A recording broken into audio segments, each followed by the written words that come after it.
Shalom. Lelo na lobela, femme tsunamite, tout va bien. Pourquoi femme tsunamite? 2 Rois 4. Et na moi c'est mon robe, moi sans wanda obotate. Nandila serviteur de Dieu, prophète Zamasala qui est grâce à Botaki. Moi na wana ayaki kokufa. Moi na kufi, moi na akufi, le moi na kufi. Afalaki nde pa ya mosala nzambe. Akende pa mosala nzambe akende oyebisa problème na ye.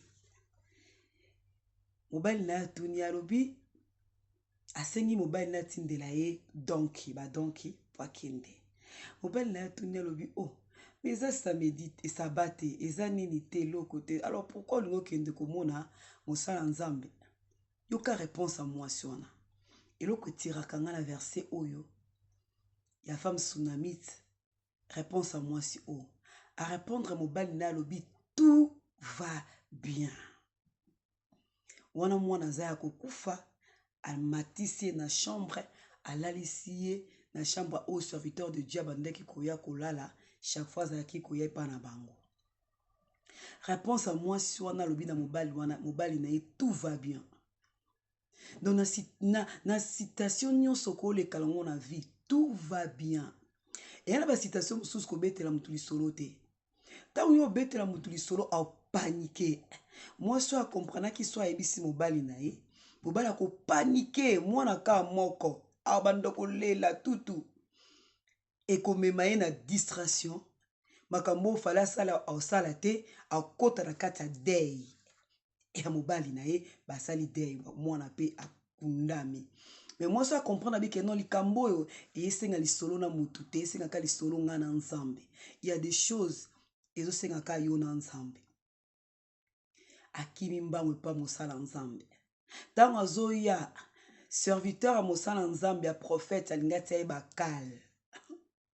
Na obon de la cette année, mutati wa bakal la zalati. Na problème non wana faut la solution, mutati wa bakal te. Leur serviteur Géaza lingate bakal. Elisa lobite.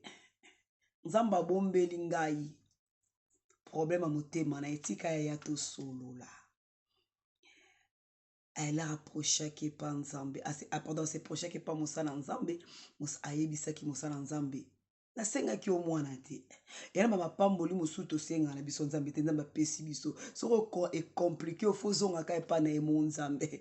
Na senga ki o mwana te. Siko fallait siko mwana sa. Fallait serviteur de Dieu sani akende tia bonde la mwana na lamuka. Na lingi na lobani tout va bien. Il y a des citations où sous les calango na vie. Ato leli mtao kelo mawazate. Prends courage. Dengen zambazoba na Josué. Prends courage, fortifie-toi, tout va bien. Ezo simba te lobaka bien. Ekende bien te lobaka bien. Suka suko mula makambwane bunga.